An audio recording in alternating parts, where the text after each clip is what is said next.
Guys, welcome to Pooja Ravi blogs. तो आज है वट सावित्री पूजा और मैं यहाँ पे पूजा वगैरह करके मतलब नहा धोवा ली और पूजा कर ली और मेन वट सावित्री पूजा करना बाकी है। तो मैं कहीं बाहर नहीं जाती, मैं घर पे ही पूजा करती हूँ। तो चलिए दिखाती हूँ मैं क्या क्या करके रेडी करके रखी हूँ। तो अभी फ़िलहाल तो मैं तैयार होने जा रही हूँ और तैयार होकर मैं जो भी पूजा वगैरह जो भी करूँगी वो सब आपको देखने के लिए मिलेगा। तो आप लोग ब्लॉग में बने रहें और नए हैं तो चैनल को सब्सक्राइब करना ना भूलें। तो यहाँ पे सबसे पहले मैं बता दूं कि आज शायद 11 बजे से वट सावित्री पूजा स्टार्ट है। सभी लोग ये बोल रहे हैं और बहुत लोग पूजा करके सुबह ही आ गए हैं। तो अभी मैं जा रही हूँ रेडी होने के लिए। फिलहाल मैं यहाँ पे भगवान जी का पूजा वगैरह कर ली हूँ। तो चलिए मिलते हैं आपसे कुछ देर में और कुछ देर में आपको सब कुछ मैं बताऊँगी क्या क्या मैं क्यों नहीं की। तो मिलते कुछ देर में, ब्लॉग में बने रहें। तो गाइज़ यहाँ पे फाइनली तैयार व्यार होके और यहाँ पे पूजा करने बैठ गई हूँ। तो यहाँ पे वीडियो बना रहे मेरे पतिदेव क्योंकि आज है पतिदेव घर पे। तो यहाँ पे सबसे पहले मम्मी बताती हैं कि यहाँ पे जो हम ये वृक्ष लगाए हैं इनको पहले जल से मतलब जो भी जल देना चाहिए, उसके बाद इनमें सिंदूर वगैरह जो भी लगाना चाहिए, फिर ब्लाउज का पीस श्रृंगार का सामान इनको चढ़ाना चाहिए। उसके बाद जो भी है दिया वगैरह जला के उसके बाद आपको फल फूल जो भी चढ़ाना है चढ़ा सकते हैं। और हाँ, वट वृक्ष कभी भी उसकी डाल रविवार गुरुवार को नहीं तोड़ना चाहिए। तो मैं रविवार नहीं सैटरडे को ही तोड़ के रख ली थी पहले ही डाल को अच्छे से। और जो ये पंखा होता है जिसको बहुत लोग डोला भी बोलते हैं, तो ये मैं उसी में लगा दी थी और यहाँ पे प्रसाद चढ़ा रही थी। तो प्रसाद में जो इस ऋतु का जो प्रसाद होता है वो दिया जाता है और गिलास में जल भी रख दी थी और अपना सिन्होरा जो होता है वो भी रख दी थी। यहाँ पे रखा जाता है जैसे तीज में रखा जाता है और भी सब चीज़ में। और मैं यहाँ बुक में देख रही थी कि और भी कुछ छूटा तो नहीं ना पूजा का जो भी है, तो वो सब देख रही थी। तो सब कुछ मैं यहाँ पे अच्छे से कर ली थी। और यहाँ पे अब बारी आती है कि मौली धागा से फेरी देना रहता है 5 बार 7 बार 108 बार, आपकी जैसी इच्छा है वैसा देना रहता है। तो यहाँ पे तो मैं घर में कर रही थी, तो पतिदेव यहाँ पे मजाक उड़ा रहे थे कि क्या बोलते हैं मतलब इसमें भूखे प्यासे रहना पड़ता है, पति लोग कुछ नहीं करता, मतलब ऐसे लगभग कुछ मजाक उड़ा रहे थे। उसके बाद फिर यहाँ पे आई बारी फेरी देने की, तो सामान फैला हुआ था, पतिदेव हटा रहे थे और यहाँ पे मतलब दिया जल रहा था, इसलिए मैं पूरा साड़ी उठा ली थी। तो यहाँ पे सभी लोग हंस रहे थे कि कैसे उठा के चल रही है। और यहाँ पे मैं फेरी दे रही थी 5 से 7 बार लगभग। तो मैं 5 बार फेरी देती हूँ या तो 7 बार देती हूँ, तो इस बार मैं 7 बार देती हूँ फेरी। और उस फेरी देने के टाइम जो भी है वहाँ पे अगर आपको याद नहीं रहता, जैसे कोई 7 8 108 बार देते हैं, तो वो चना लेके भी कर सकते हैं। 108 चना आप हाथ में ले लीजिए और फेरी देते टाइम एक एक गिराते जाइए। वो भी एक बहुत ही अच्छा समाधान है जो कि मेरी मम्मी बताई थी। तो यहाँ पे मैं फेरी दे रही, मैं 7 ही बार दे रही थी, तो मैं कोई चना वना लेके नहीं गई, तो ये 7 बार कोई भी काउंट कर लेता है यार।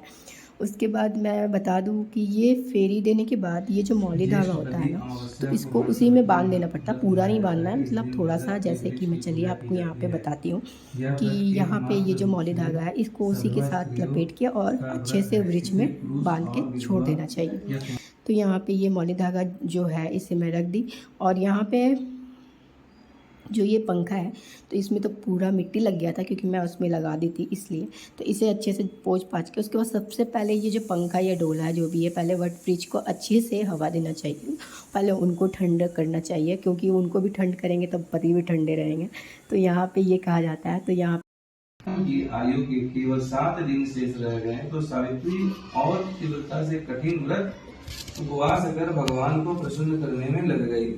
अतः सावित्री की भक्ति से प्रसन्न होकर भगवान शंकर उनके सामने प्रकट हुए और बोले, मैं तुम्हारी भक्ति से प्रसन्न हूँ, मुझे से मनोवांछित वर मांग लो। सावित्री बोली, भगवान मेरे पति की आयु के दो ही दिन शेष हैं, कृपया उनकी जीवन रक्षा युक्ति बताएं। भगवान शंकर बोले, कल ज्येष्ठ की अमावस्या के दिन भक्ति पूर्वक वट वृक्ष की पूजा करने से तुम्हारी मनोकामना पूरी होगी। सावित्री ने वट वृक्ष की भक्ति पूर्वक पूजा की और रात्रि जागरण किया। दूसरे दिन प्रातःकाल जब सत्यवान जंगल में लकड़ी काटने जाने लगा तो सावित्री भी उसके साथ चलने की हट करने लगी। इसी प्रकार सास ससुर को राजी कर सावित्री ने पति को भी मना लिया और उसके साथ जंगल में स्वयं भी गई। लकड़ी काटने के लिए सत्यवान एक वृक्ष पर चढ़ा। एक डाल को काटने के लिए कुल्हाड़ी चलाते ही सत्यवान का सिर दर्द करने लगा। वह वृक्ष से नीचे उतर आया और सावित्री से बोला, मेरे सिर में पीड़ा हो रही है, मैं आराम करना चाहता हूँ। सावित्री चिंतित होने लगी। सत्यवान कुछ ही देर में मूर्छित होकर अचेत हो गया। तभी सावित्री ने अपने सम्मुख एक दिव्य पुरुष को देखा। उस दिव्य पुरुष को देखकर सावित्री ने पूछा, आप कौन हैं? प्राण लेने आया हूँ। आप अपनी बात समाप्त कर यमराज ने सावित्री की गोद में अचेत सत्यवान के प्राण लेकर प्रस्थान किया।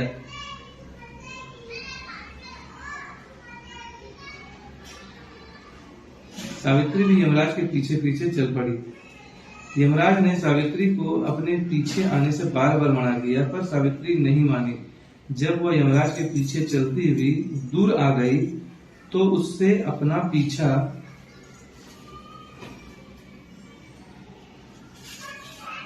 चीनी में देना हमको, ठीक है? चीनी में छुड़ाने का विचार किया। यमराज बोले, अपने पति को प्राण दान देने के अतिरिक्त कोई अन्य 3 वर मांग लो और लौट जाओ। इस पर सावित्री ने कहा, हे धर्मराज, मेरे सास ससुर फिर से नेत्रवान हो जाए। धर्मराज एवं मस्तु।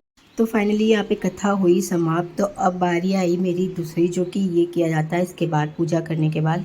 तो यहाँ पे कथा होने के बाद तो वट जो वृक्ष है जिनकी पूजा करते हैं हम लोग, उनसे गला मिला जाता है लास्ट में, जो कि क्या बोलते हैं वो मुझे नहीं पता, लेकिन यहाँ पे किया जाता है। इसके करने के बाद पति की सेवा करनी पड़ती है, जो कि चलिए देखते हैं क्या करना पड़ता है। तो यहाँ पे पति के लिए सबसे पहले यहाँ पे हम एक प्लेट में तैयार करते हैं, जैसे कि सिंदूर या रोड़ी लेते हैं, मौली का धागा लेते हैं, मीठा कुछ है तो मीठा ले, चना जो प्रसाद चढ़ाते हैं वो ले, और जो डोला जो पंखा होता है वो ले, एक लोटा जल लेना चाहिए और वो लेके, और उसके बाद अगर आपके पास दिया है तो दिया भी जला के आरती करनी चाहिए। बट मैं वो उतना नहीं करती, मुझे जितना बताया गया उतना करती हूँ। तो हमारे घर में ऐसा नहीं होता। हमारे घर में मौली बांधा जाता है, हाथ में टीका लगाया जाता है पति देव को, और पैर को जल से धो के प्रणाम किया जाता है और पंखा से होका जाता है। और अगर जिनको पंखा नहीं मिलता है, जहाँ पे जैसे पंखा वगैरह नहीं मिलता, जैसे कि यहाँ पे मुझे बहुत मुश्किल से पंखा मिलता है, तो जो वट वृक्ष का जो पत्ता होता है ना, उसको उससे भी आप उससे होक सकते हैं, मतलब यानी कि हवा दे सकते हैं अपने पति को, और आप वट वृक्ष को भी दे सकते हैं। तो वो तो सबसे बेस्ट है, सबसे अच्छा है। और जब भी हवा दे तो उसमें हल्का हल्का पानी डाल के ही देना चाहिए, जिस तरह मैं करूँगी, जो कि आप देखिएगा। यहाँ पे मेरी बहना आई हुई है, यानी कि मेरी सिस्टर आई हुई है, जो कि कुछ दिन के लिए छुट्टी है उसकी, इसलिए भी आई हुई है, और कुछ काम भी है क्योंकि मुझे जाना है डॉक्टर के पास दिखाने के लिए, इसलिए आई है। क्योंकि आप लोग को पता है कि मैं अभी हाल फिलहाल कुछ दिन पहले एडमिट हुई थी, तो कुछ दिक्कत हुआ था, जिसके कारण से मुझे जाना भी है थोड़ा सा डॉक्टर को दिखाने। तो पतिदेव को तो छुट्टी मिल नहीं रही है, तो जिसके कारण से मैं अपनी बहन को बुलाई हूँ उसके साथ जाने के लिए। तो यहाँ पे जो घूम रही थी, अभी देख रहे थे, तो यहाँ पे मेरी बहना भी आई हुई है, तो वो भी इंजॉय कर रही थी और हंस भी रही थी देख के। तो यहाँ पे चलिए मैं आपको दिखाती हूँ कि पतिदेव कितना मस्त से बैठे हुए हैं। और यहाँ पे मैं लाने गई थी पंखा और जल, क्योंकि जल के लिए जो लोटा होता है ना, उसमें मैं जल रखी हुई थी पहले भगवान जी के पास।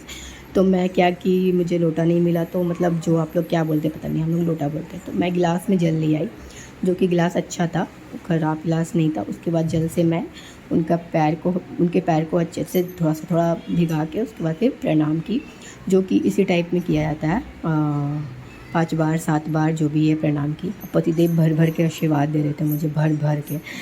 उसके बाद ये सब करने के बाद मैं प्रसाद उनको खिलाने के बाद जो भी है पंखा डुलाना, प्रसाद जो भी है, ये देखिए कितने अच्छे से हवा, जैसे लगता है कितनी से हवा नहीं लगा उनको। तो यहाँ पे मैं उन्हें ऊपर से लेकर नीचे तक ठंडा कर रही थी और मेरी बहन हंस रही थी। तो चलिए मैं आपको यहाँ बता दूँ कि ये क्या बोलती हूँ उसको, यही था। मैं घर पर ऐसे ही करती हूँ जो भी है नियम वगैरह, क्योंकि हमारे घर में ये सिंपल तरीक़ा से ही होता है। बहुत लोगों के घर में कलश में दिया वगैरह जलाया जाता है, सब कुछ किया जाता है। तो आज के लिए बस इतना ही, मिलती हूँ नेक्स्ट व्लॉग में, तब तक के लिए बाय बाय, टेक केयर।